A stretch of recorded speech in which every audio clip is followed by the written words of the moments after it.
Actu Taureau. Invité, interview, débat. L'émission radio d'actualité taurine numéro 1 en France, c'est Actu Taureau avec Mika sur Radio RPA. Actu Taureau en partenariat avec le site actutaureau.fr. Bonsoir chers auditeurs et bienvenue dans ce nouveau numéro de votre émission hebdomadaire Actu Taureau. Comme toutes les semaines, je vous ouvre la porte de la maison du Toreo. Au sommaire du numéro de ce soir, nous reviendrons sur la dernière semaine madrilène ainsi que sur les fêtes qui se sont déroulées ce week-end et notamment l'affaire à Distre où nous étions présents. L'émission 100% Taureau, c'est Actu Taureau sur RPA. Voilà, donc on repart pour Madrid. Madrid, vous savez que c'était un mois de taureau. Cette semaine, c'était la dernière ligne droite. Alors lundi dernier, il y avait une corrida avec le taureau del Ventorio. Taureaux qui n'ont pas trop servi. Réunion de mort, silence après 2 avis, silence et oreille après 2 avis. Il a tué 3 taureaux car Ritter a été blessé. Donc Sébastien Ritter, ovation après avis. C'est le seul taureau qu'il a tué puisqu'il a reçu un coup de corne. Et Francisco Rosses, silence après 2 avis et silence après avis. Une corrida del Ventorio a vite oublié. Le lendemain, mardi, c'était les taureaux de Valdeyan. Taureau de Valdeyan d'Encast Santa Coloma qui était donc présent sur la sable de Las Ventas.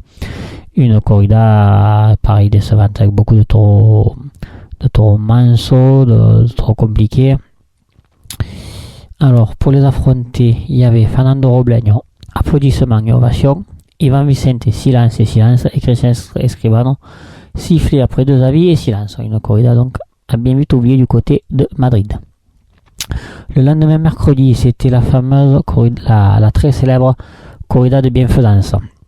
Donc c'était une corrida mixte puisqu'il y avait 2 taureaux de Los Espartales qui étaient pour la Lidia à cheval et 4 taureaux pour la Lidia à pied de Núñez del Cubillo. Et il y a eu un taureau de Núñez del Cubillo qui a été remplacé, le 6e, par un taureau de la Reina de propriété de Roselito. Diego Ventura, ovation et oreille. El Juli, applaudissements et ovation. Et Diego Rodiales, ovation après avis et ovation après avis. Donc c'est le cavalier qui a fourni la meilleure prestation puisqu'il a coupé la seule oreille du jour. Le lendemain, toujours à Madrid. Vous savez que souvent la dernière semaine, c'est la semaine dite dure où il y a les élevages les plus compliqués qui sont combattus. Donc là on a eu droit à une corrida de Quadri. C'était la dernière de l'éleveur Fernando Quadri puisque maintenant il va passer la main à ses neveux. Donc c'était une corrida âpre, compliquée, qui a fourni très très peu de possibilités aux taureaux de pouvoir se mettre en avant. Pour les affronter, il y avait Rafaelillo, silence et silence. Lopez Chavez, ovation après avis et ovation après avis. Et Octavo Chacon, silence et silence. Voilà, donc la dernière corrida de Fernando Quadri en tant que ganadero. Il finira sur une mauvaise note. Ensuite, le lendemain, c'était au tour des taureaux de Fuenteimo. Donc Fuenteimo, il y a eu 5 taureaux de Fuenteimo et un 6e du Conde de Mayalda, parce que le 6e a été remplacé pour Boiterie. Morenito de Aranda, silence et silence après avis. Pepe Moral, silence après avis et silence. Et José Garrido, silence et silence après 2 avis. La corrida n'a pas trop bougé, alors c'est étonnant parce que les taureaux de Fuenteimo en principe ce sont des taureaux qui bougent. Et bien là non, ils se sont vite arrêtés. C'est comme ça, même les meilleurs élevages ont des journées sans. Ensuite, on va continuer vendredi. Donc ça c'était vendredi cette corrida. Et en France, il y avait Istres avec le torero arlésien, enfin moitié arlésien, moitié nîmois, Adrien Salenque qui prenait l'alternative. Donc c'était face à une taureau de Salduendo, donc des taureaux qui ont été mobiles, des taureaux qui ont été nobles, qui se sont laissés taurer. Une corrida assez intéressante entretenue, si ce n'est par le vent qui est venu gâcher la fête. Il y avait énormément de vent, ce qui a empêché les ligues des maîtres. Vous savez que le vent c'est le pire qui puisse arriver dans les taureaux. Autant avec la pluie ça inspire le taureau, mais autant le vent c'est vraiment terrible.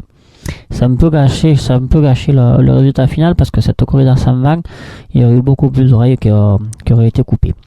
Donc taureau de Salduendo, donc El Juli, ovation et ovation. Rocarey, silence et oreille. Et Adrien Salenque, oreille et silence après avis. Donc Adrien a laissé une bonne a fait une bonne prestation, Adrien, puisque face à son taureau d'alternative, il a été très doux, il a été bien,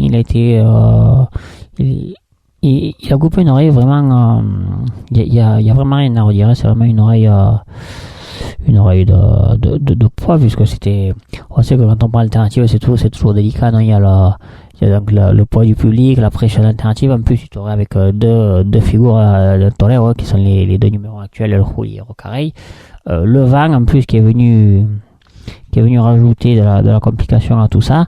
Et bien Adrien, il a tiré son épingle du jeu, il a coupé une oreille. Il aurait également pu couper une oreille devant le 6ème, mais malheureusement il a mal tué. El Rouli, pareil, il a perdu une oreille à l'épée face au 4ème, et Rocarey a coupé une oreille face au 5ème. Donc une corrida intéressante, on a passé une bonne après-midi dans les arènes du Palio. Ensuite, le lendemain, on retourne à Madrid, où c'était samedi, donc l'avant-dernière corrida de Madrid, c'était le Tour de Victoria del Rio. Une corrida de jeux variés, il y a eu des tours qui ont plus servi que d'autres. Sébastien Castella, silence après avis, silence. Paco Regna, tour de piste et 2 oreilles. Et Rocarey, silence et silence. Donc Paco Regna a ouvert la grande porte, une feria où il y aura eu beaucoup de grandes portes. Alors c'est vrai que sur le papier, elle a beaucoup été décriée, elle a beaucoup fait couler d'encre, cette feria de San Isidro, avec l'histoire du bombe en laissant les figures dehors. Et au final, ce qui était sur le papier présenté comme l'une des férias les plus faibles de l'histoire, au final, ça sera une des plus intéressantes, parce que tous les jours, ce sera passé des choses, il y aura eu énormément de sorties en triomphe, et c'est très bien pour notre ami Simon. Donc Paco Regna, il est enfin parvenu à ouvrir cette grande porte des arènes de Madrid en coupant 2 oreilles du 5ème taureau, un taureau très très bon, qui n'a pas laissé passer. Sébastien, il a pas eu de chance cette année, que ce soit aussi bien à Madrid qu'à Séville. Sébastien a vraiment pas eu de chance, parce qu'on était à Séville, vraiment ces 2 corridas n'ont pas servi, et là à Madrid, les 3 corridas qu'il a touré, sur 6 taureaux, il y a pas un taureau qui a servi. Bon, c'est comme ça malheureusement. On sait que Sébastien, c'est un garçon qui a de la répartie, c'est un garçon qui a du répondant, et il va se remettre sur la voie du succès sans souci. Et Rocarey, pareil, il a pas eu le lot qui a servi, silence et silence. On revient en France, et du côté d'Istres, avec non, on va pas revenir en France, on va regarder pour après Istres, on va rester en Espagne, puisque samedi avec également une corrida du côté de Plasencia, avec un autre lot de Salduendo qui a encore donné du jeu. C'est vrai que Salduendo actuellement ils sont dans un très très bon moment, on a vu la corrida de Madrid qui est sortie très très bonne, la corrida d'Istres qui est sortie également bonne, et bien du côté de Plasencia, ils jouent presque à domicile, parce que c'est pas loin de la finca, et bien elle est sortie encore très très bonne, la corrida Monte de la Puebla, silence et oreille, José María Manzanares, oreille et 2 oreilles, et Rines Marin, 2 oreilles et oreilles. Cette fois on va venir en France, on va revenir au Palio du côté d'Istres, où il y avait un élevage qui était atténué, non, puisque c'était les taureaux de notre ami Jean-Luc Couturier, alors c'était pas les Conchessières, mais c'était les Valverde. Alors la corrida de Valverde, elle a été décevante, il faut dire ce qui est. C'était une corrida décevante, une corrida très très sérieuse, par rapport aux arènes, non, puisque les arènes d'Istres sont des arènes de 3ème catégorie, et cette corrida elle aurait pu sortir en 1ère catégorie sans problème, hein.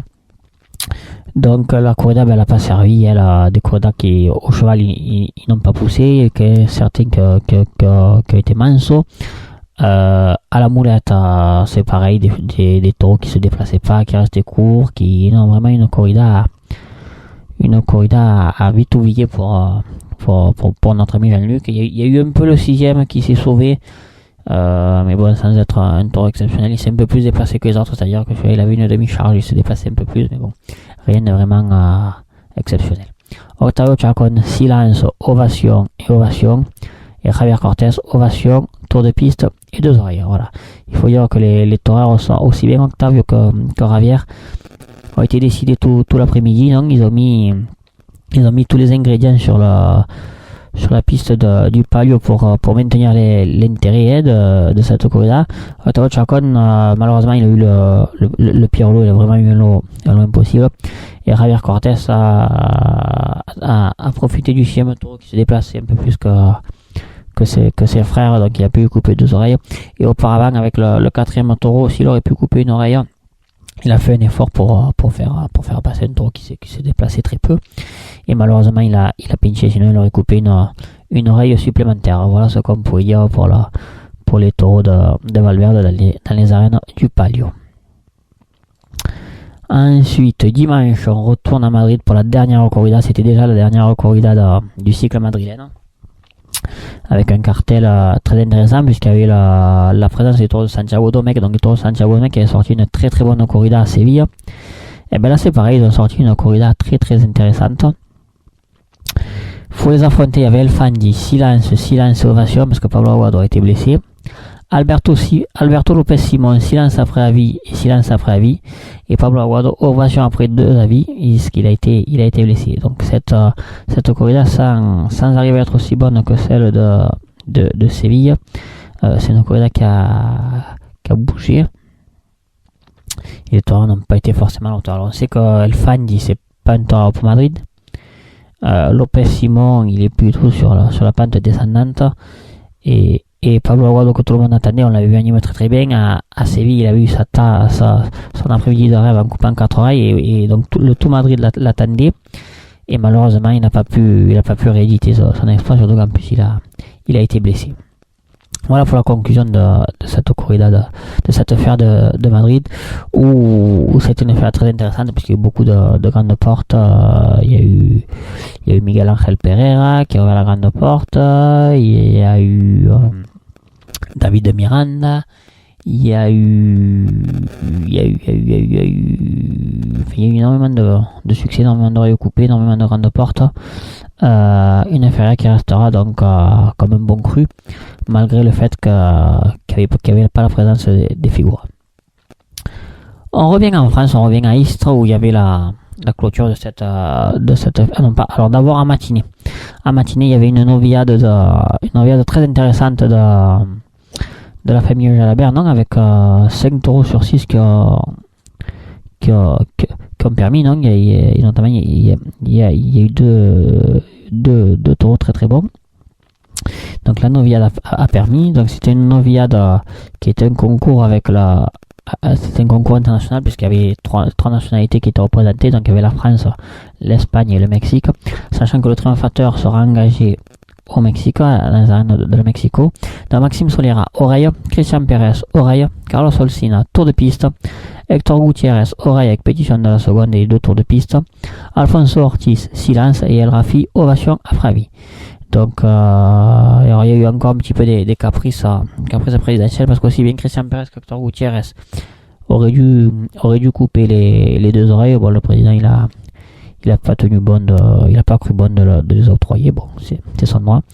Carlos Olsina aussi, qui a été très très plaisant, qui malheureusement a mal tué, sinon il aurait également coupé une oreille. Et donc Christian Pérez a eu le taureau le plus compliqué, le seul taureau compliqué de la matinée. Le petit, il est allé au charbon, il s'est arrimé comme un lion, et malheureusement il a coupé qu'une oreille, alors que franchement tout le monde demandait 2 oreilles. Et Hector Gutiérrez, pareil, il faisait sa présentation à Istres. C'est un taureau mexicain qui a été comme un taureau mexicain, c'est-à-dire varié au capote. Par contre, moulette en main, il a bien touré. Alors il a eu un bon novillo de Jalabert, il n'est pas passé à côté. Donc c'est lui, Hector Gutiérrez, qui sera programmé dans les arènes de la Monumentale de Mexico. L'après-midi à Istres, on restait sur le thème mexicain, puisque c'était une corrida charra, non, une corrida en hommage au Mexique. Donc là encore il y avait un cartel de rêve, puisqu'il y avait le tour de Victor del Rio. La corrida elle a servi, elle a bougé, elle était intéressante, à part le 5e qui s'est vite éteint. Sinon les 6 autres ont servi. D'ailleurs il y a eu le 7e, le communeur numéro 99, qui était premier de tour de piste posthume. El Rouli, 2 oreilles et oreilles. Sébastien Castella, ovation après avis, silence et 2 oreilles là que au taureau qui l'a offert. Alors vous savez que au Mexique il y a une tradition dans les corridas, c'est que souvent le taureau qui a été le plus mal servi au sorteo, offre le taureau de réserve. C'est ce qu'a fait Sébastien, non, puisqu'il a eu son premier Son premier taureau, il a pinché malheureusement, et son second taureau, il a pas eu d'option, donc il allait voir Bernard, il a demandé s'il pouvait offrir le réserve, ce que Bernard Marseille, le directeur des arènes d'Istres, n'a vu aucune opposition, et d'ailleurs ça a été bien puisqu'il a signé la meilleure faena de l'après-midi. Et le Mexicain Luis David, donc 2 oreilles, donc une bonne corrida de Victoria del Rio. Les 3 taureaux sont sortis en triomphe. Mais la meilleure faena est à mettre à l'actif de Sébastien avec ce septième taureau.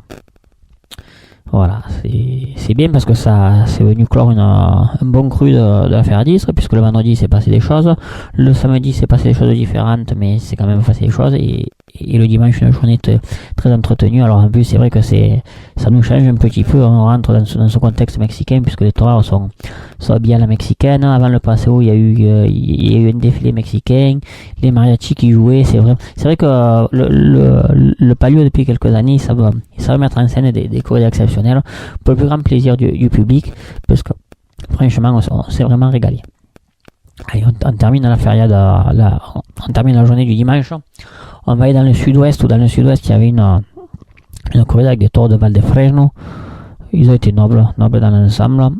Le 6e a été primé d'un tour de piste posthume pour Fernando Robleño, ovation et oreille. Octavio Chacon, tour de piste et oreille. Et Daniel Luca, il a fait le plein puisqu'il a fait 2 oreilles après avis et 2 oreilles.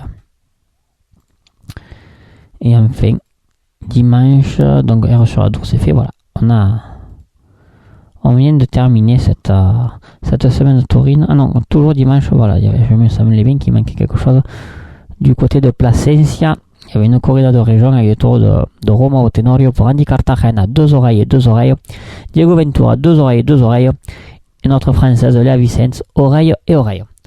Voilà tout ce qu'on peut dire pour l'actualité taurine de cette semaine. Je vous rappelle que tout au long de la semaine, vous pouvez écouter le podcast de l'émission, soit sur le site de la radio, www.radio-rpa.fr, soit sur notre site partenaire, www.actutoro.fr. Notamment sur notre site partenaire actutoro.fr, vous pouvez revoir toutes les faenas de la faena d'Istres, notamment la faena de Sébastien où il a coupé la queue, celle de Juli, celle de Adame, celle de Cortés et celle d'alternative d'Adrien Saling. Donc voilà. Pour ceux qui n'ont pas pu être présents à Istres, n'ayez pas peur d'aller voir ces faenas, on les filme pour votre plus grand plaisir. Voilà, ce numéro touche à sa fin. Je vous souhaite de passer une excellente semaine et je vous donne rendez-vous mardi prochain. Merci, au revoir.